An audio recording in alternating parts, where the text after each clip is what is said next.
തളിപ്പറമ്പ് മാന്തംകുണ്ട് ജംഗ്ഷനിൽ ജപ്പാൻ കുടിവെള്ള പൈപ്പ് പൊട്ടുന്നത് പതിവായി. പൈപ്പ് പൊട്ടി വെള്ളം കെട്ടിക്കിടന്ന വാഹനങ്ങൾക്കും കാൽനട യാത്രക്കാർക്കും ഏറെ ബുദ്ധിമുട്ട് സൃഷ്ടിക്കുകയാണ്.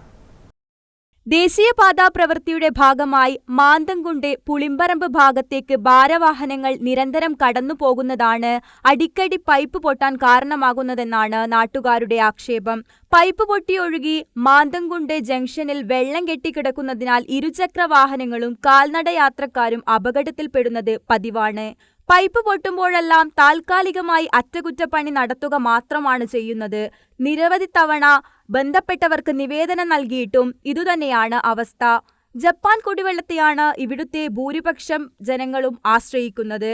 പൈപ്പ് പൊട്ടുന്ന സമയത്ത് ഇതുവഴിയുള്ള ജലവിതരണം നിർത്തിവെക്കുന്നതോടെ ഈ മേഖലയിൽ ആഴ്ചകളോളം വെള്ളം കിട്ടാത്ത അവസ്ഥയുണ്ടാകാറുണ്ട്.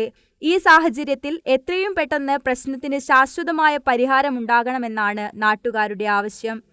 ലോഡ് കയറ്റിയ വാഹനങ്ങൾ ഇതിലൂടെ ഈ മാന്തംകുണ്ട് പുളിമ്പറമ്പ് ഭാഗത്തേക്ക് പോകുന്നതിൻ്റെ ഭാഗമായി നിരവധി തവണ ജപ്പാൻ കുടിവെള്ളത്തിൻ്റെ പൈപ്പ് ലൈൻ പൊട്ടുകയും ഈ മാന്തംകുണ്ട് ജംഗ്ഷനിൽ വെള്ളം കെട്ടിക്കിടന്ന് ടൂ വീലർ യാത്രക്കാരും കാൽനട യാത്രക്കാരും കുട്ടികളടക്കം വഴുതി വീഴുന്ന സ്ഥിതിയാണ് ഉണ്ടായിട്ടുള്ളത്.